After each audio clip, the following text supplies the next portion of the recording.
With the NFL Combine all wrapped up, we look ahead to free agency right around the corner and the draft coming up in about a month and a half. I'm Tatum Everett alongside voice of the Vikings, Paul Allen, and Vikings Entertainment Network's Gabe Henderson. And we figured you'd have lots of questions. So we'd open up our Pick 6 mailbag. Once again, they came flooding in through Twitter. You can just ask Gabe. Yeah. Your Twitter was popping off there for a while. You guys got some good questions, They too. did. Yeah, they were very, very well thought out.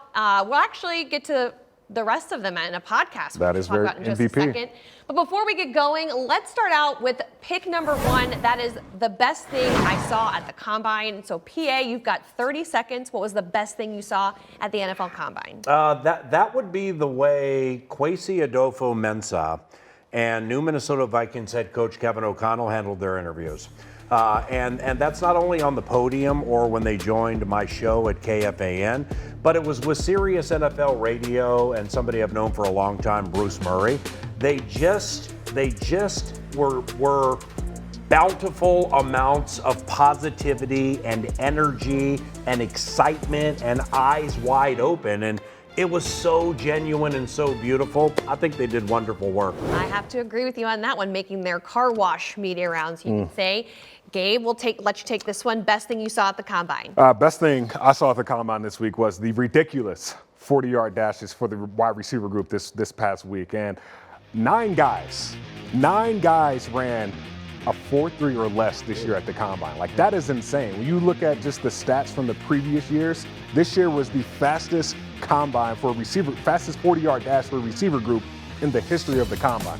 They averaged a 4.48, and it's crazy just looking at it. 5 or 6 years ago, running a 4.445 was fast. Now running a 4.5, you better start planning for day 3 of the draft, because that's when your draft party is going to commence, because they're looking at the 4.4 guys. And shout out to the Vikings Twitter page for tweeting out JJ's fast 40 time and saying, we know what we got. So And Kevin O'Connell. And Kevin, we did that too. Yeah, Kevin O'Connell was flying as a big quarterback at San Diego. Yeah, I'd like to see another head coach try and do that. Well, the best thing I saw at the Combine is just the amount of depth there is at a lot of key positions that are in areas of need for this Vikings team.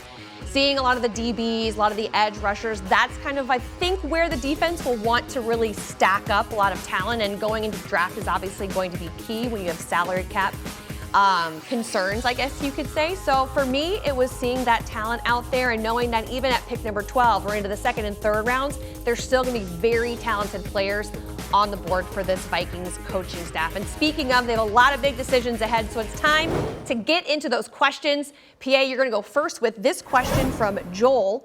I know we have a wizard with the salary cap, but I don't see how we are going to be very active unless some big pieces move or take pay cuts. Who are the big names that could be moved or restructured? Well, honestly, Joel, I mean, in the recent past, when have we been super active in free agency? I mean, the last half decade to 10 years, they've gone after some pretty big name players like Kelechi Osemele, offensive lineman for the Ravens, who eventually went to the Raiders. Russell Okung is somebody they went after, a lot of money, and those players chose to go somewhere else. So I'm not saying it can't be that this year, but when you say players, I mean Cousins, Thielen, Danielle Hunter, those are the obvious ones. But just because it looks like it may be easy that way, it's not necessarily that easy. So let's just let it develop. Kwesi saying it's going to be a puzzle that he has to figure out, and it'll be a puzzle we're waiting to obviously see put together. Should be a very interesting few weeks. So let's get into question number 3, Gabe. This one's for you. It's from the real Sir D. What's the biggest need for the Vikings in the draft? Edge rusher or cornerback? Real Sir D, though. Real Sir D. This question is easy for me. Cornerback, and I know I'm in the minority on this because everyone says, well, if you get a good pass rush, that can affect how long a cornerback has to cover. Well, when Aaron Rodgers signs a 4-year, $200 million deal, you need a good cornerback that can stop a wide receiver because he gets the ball out 2.2 seconds out of his hand. And when you look at the pass rushing class this year, it is very deep. So you can find a really good edge rusher in the later rounds, opposed to the cornerback where it's 4 or 5 guys that are game changing and then there's a big drop off. So you say go cornerback first and then edge rusher second, or however you want to do it, and then go from there. Well, yeah, I mean, if I agree with you, but that's if you know what's next with Danielle Hunter. Yeah. It makes it a lot easier to figure that out, because I mean, if there ain't going to be no 9-9 for whatever the reason, then you almost have to marry yourselves to a pass rushing edge kind of guy. It's part of the puzzle. Yes, and that obviously can be, we will learn more information as the weeks go on through free agency as deals. Obviously, we saw Rodgers today keep being made. So it's going to be one of those wait and see kind of moments. So, PA, this is another wait and see kind of question for you from Ginger B. Third Man. Will the new regiment move on from Kellen Mond and try again, or have they expressed interest in developing him? Very interesting question because somebody's getting right into my football loving heart. And I can't, and I'm not going to sit here and make the proclamation that Kellen Mond is ever going to start 100 games in the NFL. However, with the previous regime and a lot of things that I heard last year, I just heard too frequently he can't play. And, when I'm watching practice or knowing he's running the scout team, which is not with J.J. Thielen or Dalvin or Darrisaw or O'Neal, they know more about it than me, man. And I'm not in the business of arguing with coaches. But really, how can you possibly tell off the minimal amount of reps he has gotten with the best players on the team? They may be right, but I can't say that he can't be the backup, but I still would draft one. In fact, I'd draft one every 1 or 2 years just to keep that cycle going. But I'm not dead on Kellen like a lot of people are. Several questions still to be answered about this roster, and as this new staff continues to figure that out, we'll know a little bit more. Gabe, question number 4 kind of goes along with that. It's from Skull Fan AM. He asks, in KOC's offensive schemes, KOC's Kevin O'Connell, for anyone that wasn't sure. I said KFC. No chicken here. Our team is finger licking good. There's rarely a fullback being used in that offense. With that being said, do you think there's a possibility C.J. Ham is let go, or will he be involved in this new style of offense? Ooh, a tough one. That is a tough one because C.J. Ham is like near and dear to a lot of people's hearts here in Minnesota. And I personally believe he will be here simply because when you go back to Kevin O'Connell's press conference last week, he says having C.J. Ham on this roster makes this team more multiple. Yeah, we want to be like the Rams and have a lot of 11 personnel, which pretty much takes a fullback out of the game and replaces it with a wide receiver. But C.J. Ham can add so much pressure to a defense. And I think when you add that with the fact that he's a good special teams guy, a leader in the locker room, a captain, I think he will be on this roster simply because of that. Well stated. And Kevin O'Connell also saying he wants weapons. He's going to use weapons, and he has to see what's on the table for him and work his magic around his scheme with the players that he has. It's all about mismatches. Mismatches, and C.J. Ham provides mismatches for defense because your linebacker or linebacker that can't really run with the fullback that runs a 4.6. So pick your poison there. With that Kellen Mond take, too, that I formulated, I forgot to say, turn on the LSU tape. When he had, okay, anyway.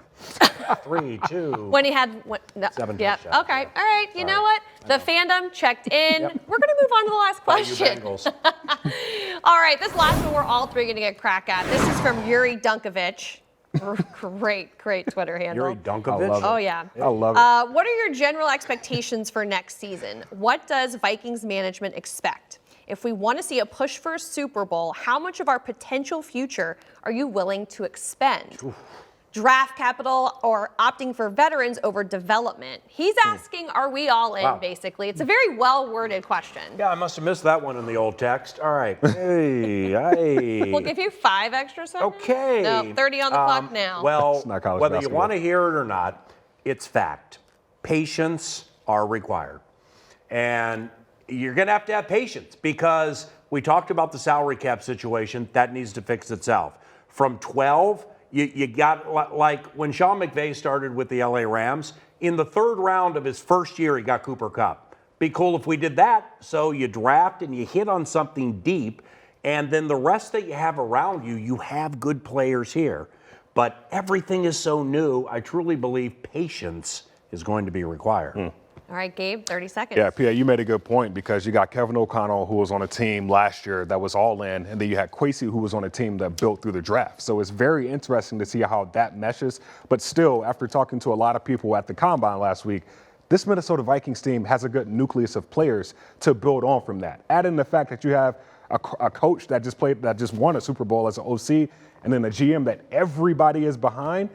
That is a good recipe for success. So this Minnesota Vikings team, on top of what PA said, patience, you don't have to be as patient because there are already guys on this roster that can make plays. Yeah, you got to address the draft and free agency and fix the defensive side of the ball, but it's not a rebuild here. When you roll into games with Darrisaw, O'Neal, Cousins, Jefferson, Thielen, and Dalvin Cook, you can win every single one. But the offense is new, the defense, it's all new. Yeah. So I think you're going to need a little patience early in the season. I'm going to piggyback off of a little bit of what both of you guys said. The patience is key because rookie head coaches, there's only one of them that made the playoffs this past season. Out of 7, 1 out of 7. Philadelphia guy?